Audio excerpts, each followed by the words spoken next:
माझ्या शाळेचे नाव जिपू माध्यमिक शाळा पालखंड। या पुस्तकाचे नाव बांधा मधला धमाना।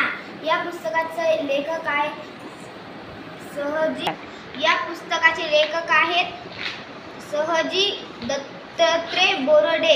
या पुस्तकाची किंमत फक्त 30 रुपये आहे। या पुस्तकाची किंमत फक्त 130 रुपये आहे। या पुस्तकात मला ते शिकायला मिळालेलं आहे ते सांगणार आहे। कोणत्या अंडारून नावाचे खोडक गावात असे होते म्हणतात। एक आदिवासी लोकांचा एक घरदार होता। एके गावात कैलास नावाचा एक शेतकरी राहत होता। एके पांडवीत मजारे राहत होता। एके पखरी म्हणे तेव्हा खाली अंड्याचे धम्मा संगे काही होते या घरात, परंतु ते घर मित्र जरा मोठे राहत होते।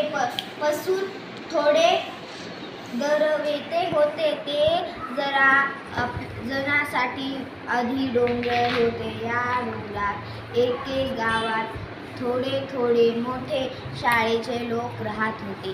त्या गावात आपल्याला त्याचे आठवीत केव्हा आपल्याला वाटते कठीण, मग शाळेत जायचं आहे, वाचना नाही, जंगल का होते याची समीक्षक होते। तेव्हा मला काही लोक असे कोणते एक घरात राहत नव्हते। घराची बाजू किंवा घराचे मोजमाप किंवा असेच मित्र बरोबरीचे घरी कुत्रा परंतु घेऊन ते घराची राहत होते, कारण के आपल्याला नैसर्गिक राहत होते। भूक लागली की दत्तूचे घरी मित्र पाहत दोन केव्हा आपल्याला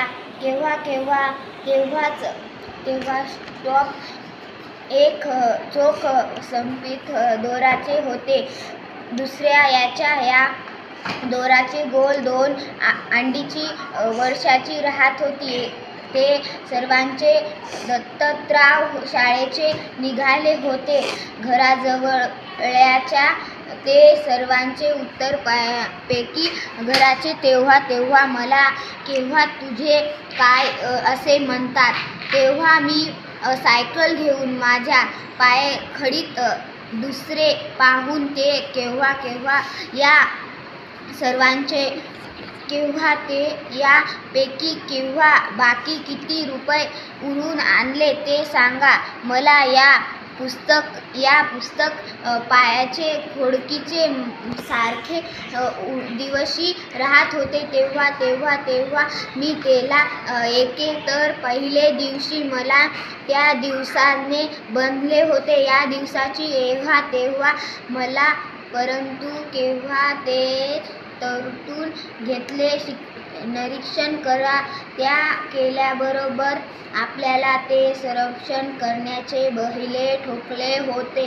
त्या कोणत्या आपल्याला खेळूत राहत नव्हते आणि त्या सापाची चोच किंवा त्या सापाला आपण किती खोड म्हणतो दिसी केव्हा मला चलनेत होते, दलून राहत होते। थांबा, पहिले तर तुला बांधले साहेब, मीच राहत नव्हते। तेव्हा मी आलोच तर मला काय वाटले नव्हते। मी बांधले विकासाचे निरीक्षण करा म्हणलो मी तेव्हा त्या। धन्यवाद।